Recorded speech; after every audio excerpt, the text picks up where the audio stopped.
سیدنا حضرت عبداللہ رضی اللہ بن عمرو بن عاص کا شمار شمع رسالت کے ان پروانوں میں ہوتا ہے جو آسمان عظیم و فضل کے آفتاب تھے۔ ان کی کنیت ابو محمد بھی تھی اور ابو عبد الرحمن بھی۔ قریش کے خاندان بنو سہم سے تعلق تھا۔ آپ رضی اللہ بلند قامت، سرخ و سپیدہ بھاری جسم کے مالک تھے۔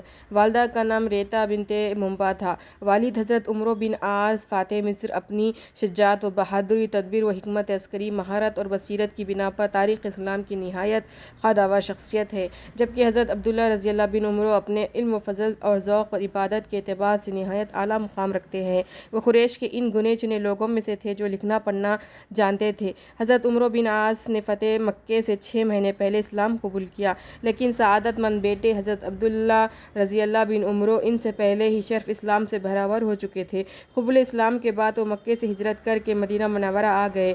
رسول اکرم صلی اللہ علیہ وسلم سے انتہائی عقیدت اور محبت تھی، اکثر بارگاہ رسالت میں حاضر رہتے تھے اور آپ صلی اللہ علیہ وسلم کے ارشادات بڑے ذوق و شوق سے سنا کرتے تھے۔ حضرت عبداللہ رضی اللہ بن عمرو کا شمار امیر لوگوں میں ہوتا تھا۔ قبول اسلام کے بعد کثرت عبادت کا یہ حال تھا کہ صحیح معنوں میں قائم مصوم اور قائم اللیل ہو گئے تھے۔ بال بچوں اور دوسرے دنیاوی معاملات سے بالکل بے نیازی اختیار کر لی تھی۔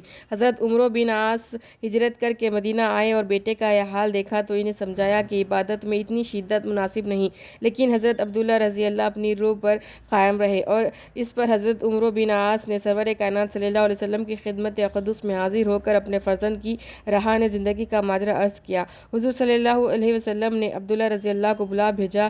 مجھے بتایا گیا کہ تم نے یہ معمول بنا رکھا ہے کہ دن کو ہمیشہ روزہ رکھتے ہو اور رات بھر نوافل پڑھتے رہتے ہو۔ آپ صلی اللہ علیہ وسلم نے پوچھا، کیا یہ درست ہے؟ جی یا رسول اللہ صلی اللہ علیہ وسلم، انہوں نے عرض کیا تو صلی اللہ علیہ وسلم نے فرمایا یہ طریقہ چھوڑ دو۔ حضور صلی اللہ علیہ وسلم نے فرمایا روزے بھی رکھا کرو اور ناغا بھی کیا کرو، اسی طرح رات کو نماز بھی پڑھا کرو اور سویا بھی کرو، کیونکہ تمہارے جسم کا بھی تم پر حق ہے، اسی طرح تمہاری آنکھ کا بھی تم پر حق ہے، اس طرح تمہاری بیوی کا بھی تم پر حق ہے، اور تمہاری ملاقاتی بھی تمہارے حقدار ہے۔ جو ہمیشہ بلا ناغا روزہ رکھے اس نے گویا روزہ رکھا ہی نہیں۔ رمضان کے روزوں کے علاوہ ہر مہینے میں 3 دن کے نفلی روزے رکھ لینا ہمیشہ روزے رکھنے کے حکم میں ہے، اور مہینے میں ایک قرآن پاک ختم کر لیا کرو۔ یا رسول اللہ صلی اللہ علیہ وسلم، میں اس سے زیادہ عبادت کرنے کی طاقت رکھتا ہوں۔ تو حضرت عبداللہ بن عمرو عاص نے عرض کیا تو پھر تم حضرت داؤد علیہ السلام کی طرح روزے رکھ لیا کرو۔ آپ صلی اللہ علیہ وسلم نے فرمایا یعنی 1 دن روزہ اور 1 دن افطار، اور تہجد میں 7 دنوں میں ایک قرآن ختم کر لیا کرو، اس سے زیادہ نہ کرو۔ انہوں نے ارشاد نبی صلی اللہ علیہ وسلم کے سامنے سر جھکا دیا اور آئندہ اس کے مطابق عمل کرنے کا وعدہ کیا۔ حضرت عبداللہ رضی اللہ کو جہاد فی سبیل اللہ کا انتہائی شوق تھا، اور وہ غزوات میں اکثر رسول اللہ صلی اللہ علیہ وسلم کی ہمراہ کامیابی کا شرف حاصل کر لیا کرتے تھے۔ بعض دفعہ حضور صلی اللہ علیہ وسلم ان کو کسی اہم خدمت پر مامون فرمائے تھے۔ خود فرماتے ہیں کہ ایک دفعہ رسول اللہ صلی اللہ علیہ وسلم نے مجھے فوج کے لیے اونٹ مہیا کرنے کا حکم دیا، چنانچہ میری تحویل میں جس قدر اونٹ تھے ان سب پر لوگوں کو سوار کرا دیا، لیکن پھر بھی کچھ لوگ باقی رہ گئے جن کو سوار کرانے کے لیے کوئی اونٹ نہ تھا۔ میں نے عرض کیا یا رسول اللہ صلی اللہ علیہ وسلم، میں نے سارے اونٹ لوگوں میں تقسیم کر دیے، لیکن کچھ لوگوں کو کوئی اونٹ نہ مل سکا۔ ایک اونٹ کے بدلے میں صدقہ کر کے 2 3 اونٹوں کا وعدہ کر کے کچھ اونٹ حاصل کر لوں۔ حضور صلی اللہ علیہ وسلم نے فرمایا تاکہ باقی لوگ بھی ان پر سوار ہو سکے۔ میں نے ارشاد نبوی کی تعمیل کی اور جتنے اونٹوں کی ضرورت تھی وہ حاصل کر لیے۔